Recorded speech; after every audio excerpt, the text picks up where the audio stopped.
Tignan po ulit natin yung pinatimbang ng mga brother.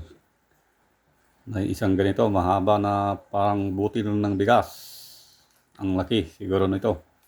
Oh, parang kasing laki ng bigas eh. Tingnan pa natin. Ito pa yung isang malaki. Pero yupi. Manipis. Manipis itong isa na ito. Parang papilyang yata yung nipis niya. Yung dalawa lang ang malaki. Meron din namang mga ganito. Pero maninipis din. Oh, pero halos ganyan na. Parang paparehas na yung laki oh.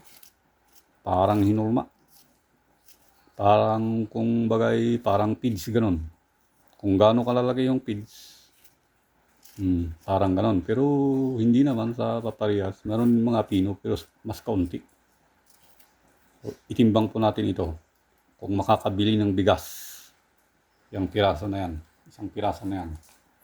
O, lagay po natin dyan muna. At isabit natin itong cellphone. Subukan natin itong ilagay, isang piraso na parang bigas. Ilagay natin na ganyan. Saka natin ilagay yung ito, dalawang guhit. Subukan natin. Kasi ganun eh, bayok-yok. Kung nailagay na doon yung ginto, dito na tayo magtatansya. Kaya sabi ng mga followers natin, timbang tansya-tansya. 200 milligrams ang ilagay natin, nakamarka doon. Kung bibilhin yung ganito, may pabato siyang ganito. Lagay natin. Paano?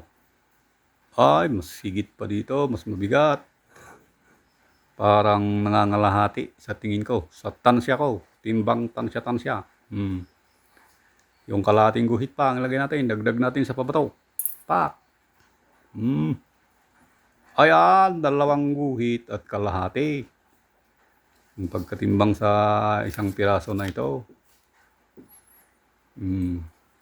Ang halaga nito, halos kunti na lang at 2,000 na. 1,950. Yung isang butil na parang bigas, makakabili na ng isang sakong bigas. Ganyan kahalaga ang ginto, ganyan. Kung makatsamba ng ganito, ba isang sakong bigas ka na. Makakabili ka na isang sakong bigas. Thank you.